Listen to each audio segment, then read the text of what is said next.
Hello and welcome. This is our next race vlog from the RCI Multiclass event.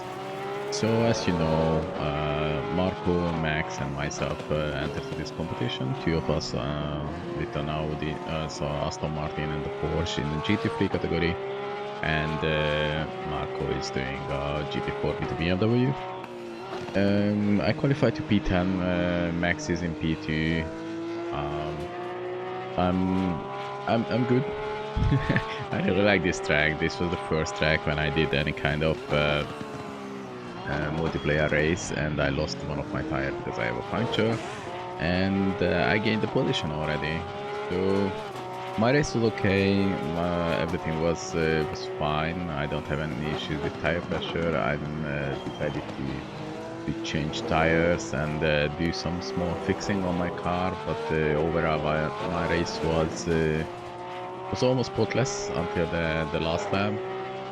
And yeah, I have this Aston Martin in front of me, and I'm catching up with him. So I realized I'm not that far from the fast guys. And usually what I'm realizing, what I'm notifying in this race, I'm just going after the guys, and they just go away, and I never catch them up.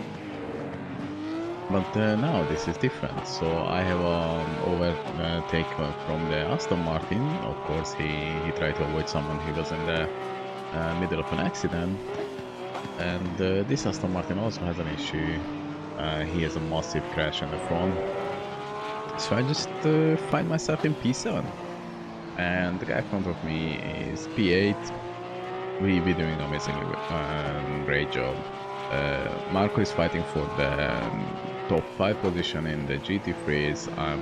I have an amazing start, and Max is, of course, always he's fighting for first positions.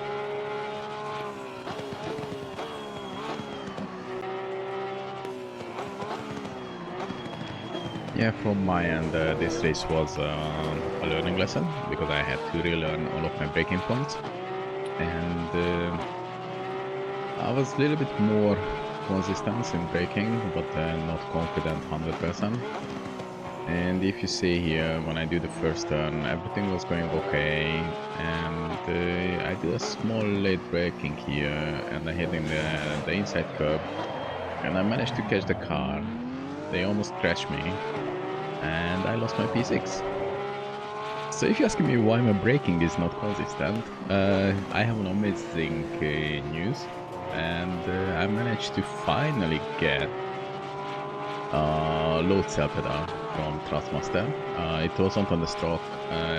The price was good from the release. I was looking for this braking pedal since they launched it, and I wanted to have this pedal as fast as possible. And after the lockdown happened, and they was out of stock for everywhere, I ordered for 3 different places. All of them is cancelled and refunded my money because they said they cannot deliver the device.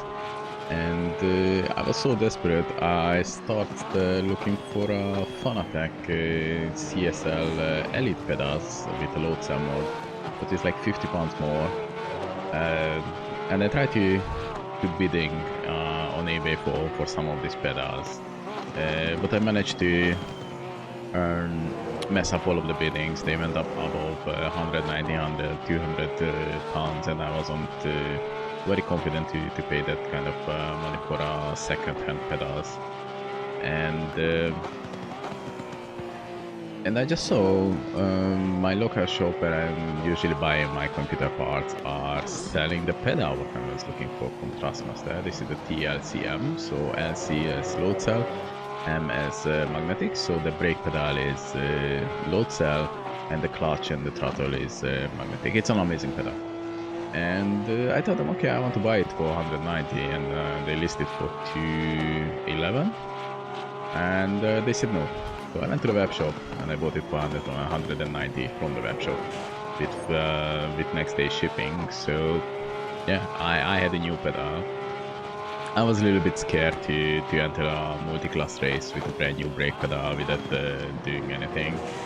And believe it or not, I started to do trail braking. I'm still very bad with trail braking, but I managed to do fast lap with setups what I cannot manage with the old pedal.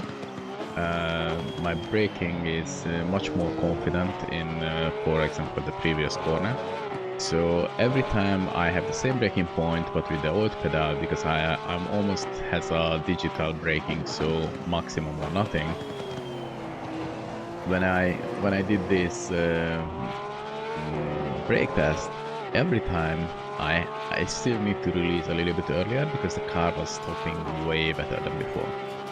I don't know what is this. I'm braking up from the same point or maybe a little bit earlier. I'm applying a little bit less pressure, but my car is still stopping before I was stopped with the previous pedal.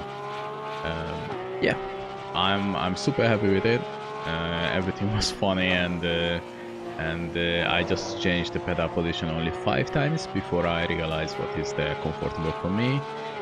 You have different kind of spring setups, so I changed it to the weakest.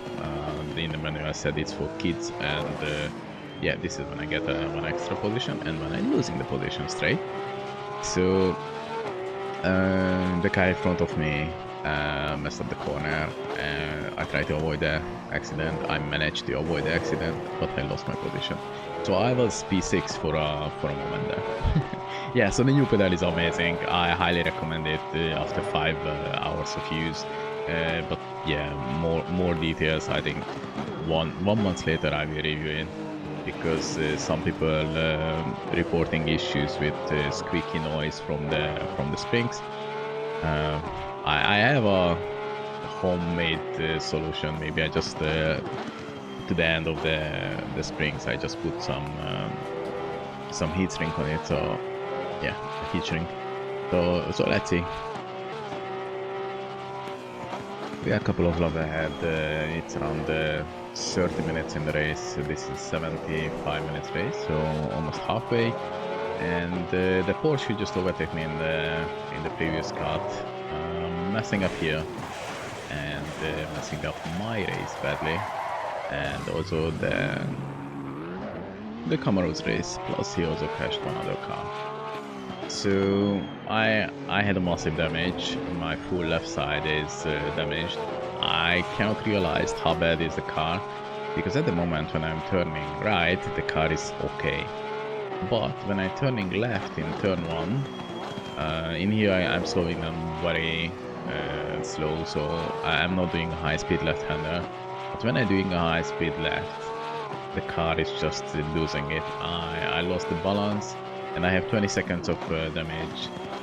And in here, the car just had a massive oversteer. This should be a warning for me. You have 20 seconds of damage. Go and fix your car. You're losing some time. And I made a mistake here. I didn't fix my car. I came to the same corner in the next lap and I hit the wall. So instead of fixing the car for 20 seconds, I had to fix my car for 48 seconds. Plus I had to do a tire change because I managed to do a 4 tire flat spot, and I planned to not change tires. So yeah, my race was kind of ruined by that accident, but I was lucky because I can continue the race. I'm still P7, so my position is good. Yeah, I was unlucky. I was in the wrong place in the wrong time, but what can I do? This is racing.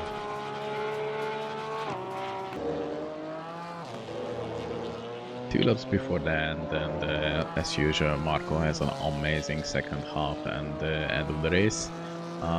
He changed his tire. I think the rest of the GT4's going with the single set of tires, so it's paid off for Marco because he has a better pace. He has much more confidence. If you see this McLaren is a little bit going wide, a little bit sliding left and right on the track. And maybe it's not that visible, but he didn't change tire. They're fighting for P3, so Marco at the moment in P4, and the McLaren went wide again. Marco just touched the edge of the curb, and Marco has a better exit speed, plus he has a confidence, he has a better tires, and he managed to stay inside in the cones, and he take P3. Now the McLaren is trying to fight back, but he's wide there, he don't have the brake, and Marco just defending the position. Good job for Marco. Marco is finished in P3. If you're asking me why I'm showing a Mercedes and who is this guy, I don't know who's he, but I know who's the guy in front of him. This is the last 2 laps for Max. The distance between P2 and P3 is 0.1 second, and the Mercedes is chasing Max. And Max is defending the position. He has a better corner. He is leaving space. So remind this: when you're fighting for P3 or P2, you're still leaving space for your competitors, because end of the day you are racing and you are not doing distraction derby. And Max doing this greatly. Yeah, of course the Camaro is in the wrong way.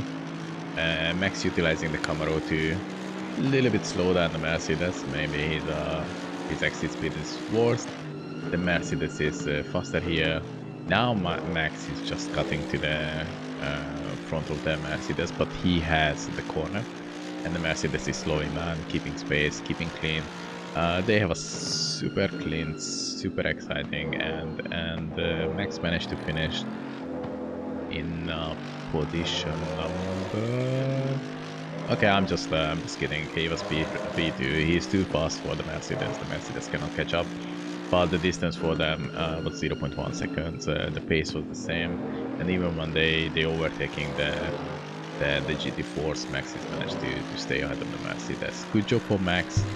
Amazing, and he didn't crash under pressure. So yeah, and here the McLaren is helping Max a little bit. So this is cost to the Mercedes like 0.1, 0.2 seconds, and the gap is like 3 times more than before.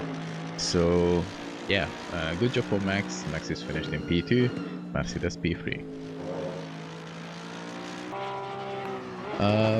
So as usual, everyone has an amazing and boring end of the race.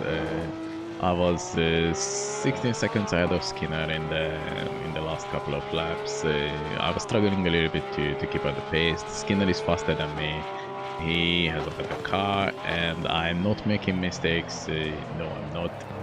Or maybe yes. So yeah, that was Skinner. So this is 3 corners before the end. I managed to lose the position, and that was Max and his Mercedes guy. So Max is still fighting for the position. He keeping it, lost 2 corners. Max is still ahead, and I just lost P7 like an idiot. Yeah, if you like this, please like and subscribe. Yeah, amazing race, good execution. We lost 2 people because of DSQs, and Zolder, what was a very tight race, was much cleaner and much safer than before. So thank you for watching, stay safe, and see you next time. Take care.